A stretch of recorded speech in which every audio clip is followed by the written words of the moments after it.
Hi guys, welcome back to our channel Vinaya Soul. So this is part 9 of Jen, The Art of Simple Living, chapter 25, 26 and 27. So வாங்க வீடியோக்குள்ள போலாம். So 25 chapter. இயற்கையுடன் உறவாடுங்கள். உங்கள் கைவசம் இருக்கும் மகிழ்ச்சியை கண்டுபிடியுங்கள். உங்கள் மனதில் ஒரு குட்டி தோட்டத்தை உருவாக்குங்கள் சொல்கிறாங்க.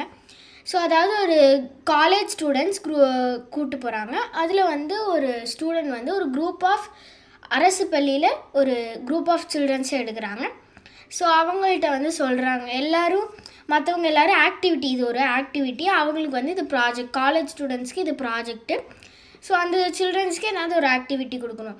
மற்ற குரூப் மாதிரி நீ பாடு, நீ ஆடு, நீ எழுது, ஹேண்ட் ரைட்டிங் காம்படிஷன் அந்த மாதிரி வைக்காமல் இவர் வந்து ஒரு 10 பேர் எடுத்துகிட்டு அந்த 10 பேரில் நீங்கள் ஒரு தோட்டம் உருவாக்கணும் அப்படின்னு சொல்கிறாங்க. என்ன தோட்டம் சார் அப்படின்னு அந்த பசங்க கேட்குறாங்க. ஒருத்தரும் ஒரு இடத்த சூஸ் பண்ணிக்கோங்க. சூஸ் பண்ணிவிட்டு ஒரு தோட்டத்தை உருவாக்குங்க, அழகாக இருக்கணும் அப்படின்னு சொல்கிறாங்க. ஸோ அவர் என்ன நினச்சாரு, என்ன பண்ணுவாங்க, கல்லை போட்டு வீடு ஏதாவது கட்டிடுற மாதிரி பண்ணுவாங்க அப்படின்னு நினச்சாரு. பட் அதுதான் இல்லை. ஒருத்தனும் அவ்வளோ அழகாக அவன் வந்து அவனோட எக்ஸ்ப்ரெஸ் பண்ணியிருக்கான் அந்த தோட்டத்து மூலமாக. ஒருத்தன் குச்சி வச்சு அழகாக வீடு மாதிரி பண்ணுறான், ஒருத்தன் வந்து அந்த குட்டையிலே இன்னும் கல்லை வச்சு அழகுபடுத்துகிறான் கிணறு மாதிரி, இன்னொருத்தன் எல்லா குச்சி அடித்து அப்படியே மரம் மாதிரி காட்டுறான். ஒருத்தரும் ஒரு ஃபீலிங் எக்ஸ்ப்ரெஸ் அவ்வளோ அழகாக வந்து பண்ணாங்க. பார்த்தா அந்த சாரே வந்து எப்படா அந்த மாதிரி ஒரு ஃபீலிங் கொடுத்தாங்க. ஸோ அப்போ தான் புரிஞ்சுக்கிட்டாங்க, அத்லெட்டிக்ஸ் அதாவது அகடாமிக்ஸ் இருந்தாலும் சரி, ஸ்போர்ட்ஸாக இருந்தாலும் சரி, அவங்களோட டேலண்ட், அதோட கலை வந்து கண்டிப்பாக தேவை. என்ன தான் வந்து ஒரு பக்கம் அகடாமிக்ஸ் இருந்தாலும் சரி, ஸ்போர்ட்ஸ் இருந்தாலும் சரி, அது தவிர்த்து ஒரு இருக்குல்ல, இந்த multi talent, dance, singing, art, அந்த மாதிரி அதுலேயும் வந்து ஈடுபாடு, முக்கியத்துவம் கொடுக்கணுன்ட்டு இந்த சார் இந்த சின்ன தோட்டத்து மூலமாக புரிஞ்சுக்கிட்டாங்கன்னு இந்த சாப்டரில் சொல்லலாம். ஸோ எவ்வளோ பெரிய விஷயத்த ஒரு சின்ன வந்து கிளைகள் மூலமாக ஒரு தோட்டம் உருவாக்க சொல்லி அவங்களோட டேலண்ட்டை ரொம்ப சூப்பராக எக்ஸ்ப்ரெஸ் பண்ணுறாங்க. ஸோ ஒரு சான்சஸ்லேயும் நம்மளோட பெஸ்ட்டை கொடுக்கணுன்ட்டு இந்த சாப்டர் நம்மளுக்கு சொல்லுது.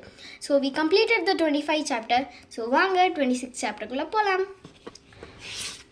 ஸோ 26 சாப்டர், உங்களுடைய பால்கனியில் ஒரு சிறிய தோட்டத்தை அமையுங்கள். ஸோ உங்களுடைய பால்கனியில் இது வந்து ஒரு நார்மலான இதுதான்.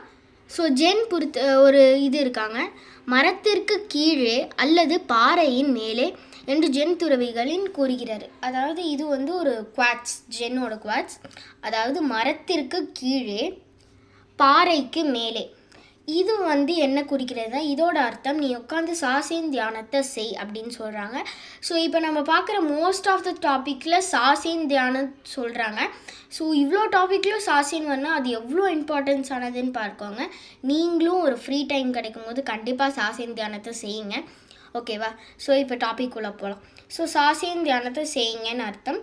அதாவது ஒரு நேச்சுரல் ஒரு சீனரி, அதை மரத்துக்கு கீழே உட்காந்து தியானம் பண்ணுற மாதிரி, அது வந்து ஒரு நேச்சுரல் பிளேஸாக இருக்கட்டும், அதுதான் பர்ஃபெக்ட் பிளேஸ். அது ஒரு தனிமையான இனிமையான ஒரு பிளேஸு சாசேன் தியானம் பண்ணுறதுக்கு அப்படின்னு சொல்கிறாங்க. பட் இந்த ஜென்ரேஷனில் கண்டிப்பாக நம்ம அந்த மாதிரி ஒரு சீனரியை பார்க்க முடியல. வில்லேஜஸ்லேயோ இல்லை கொஞ்சம் தூரமான சிட்டியில் கண்டிப்பாக அதை பார்க்க முடியாது. ஸோ இதனால் சொல்கிறாங்க, உங்களோட பால்கனியில் இல்லை மாடியில் இல்லை உங்களோட ரூமில் கூட சரி, ஒரு சின்ன பிளான்ஸ் மூலமாக நிறைய பிளான்ஸ் பண்ணுங்கள்.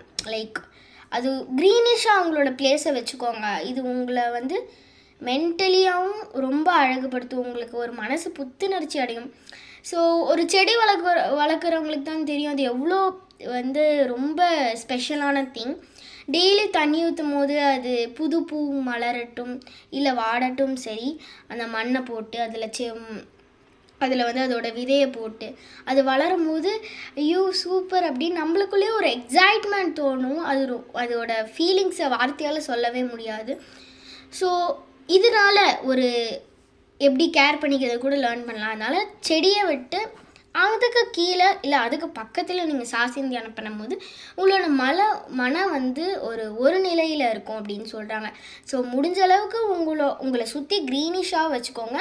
இதை பால்கனியில் பண்ணலாம், இல்லை மொட்டை மாடியில் பண்ணலாம், இல்லை உங்கள் ரூம்லேயோ ஹால்லையோ ஒரு சின்ன மணி பிளான்ட்டாக இருந்தால் கூட சரி நீங்கள் வந்து வைக்கலாம். So we completed the 26 chapter. So வாங்க 27 சாப்டருக்குள்ளே போகலாம்.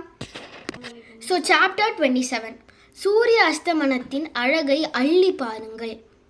இன்னொரு நாள் வாழ முடிந்தது குறித்து நன்றி உணர்வு கொள்ளுங்கள்.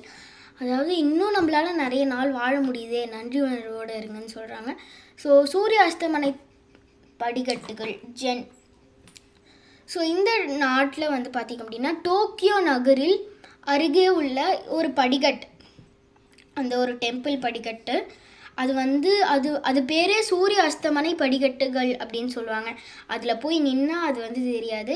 நீங்கள் அந்த ஸ்டெப்ஸோட உச்சிக்கு போய், அதாவது ஏறி அங்கே நின்னால் உங்களோட சூரிய அஸ்தமனையே பார்க்க முடியும். அது அவ்வளோ அழகாக வானத்தில் ஆரஞ்சாக ரொம்ப அழகாக இருக்கும் அப்படின்னு சொல்கிறாங்க. ஸோ அதுக்காக நீங்கள் டோக்கியோ நகர் போய் தான் உங்களோட சூரிய அஸ்தமனத்தை பார்க்க வேண்டியது இல்லை. உங்கள் மொட்டை மாடிக்கு போய் அது வந்து ஒரு பத்மாசனமோ இல்லை சமணக்காலோ போட்டு அப்படியே உட்காந்து பாருங்கள். அந்த சூரிய அஸ்தமனை ஆகும்போது டெய்லியும் பாருங்கன்னு சொல்கிறாங்க.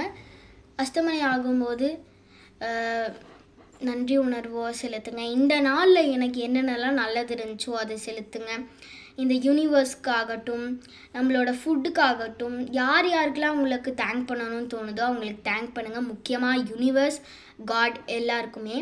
ஸோ இது பண்ணுறதால நம்மளோட ஆன்மாவுக்கு எதமளிக்கும் அப்படின்னு சொல்கிறாங்க. So successfully we completed 3 chapter. இன்னொரு 3 ஃப்ரெஷ் 3 சாப்டரோட சந்திக்கிறேன். Until bye bye from Vinaya. Thank you for வாட்சிங் மை வீடியோ. பாய்.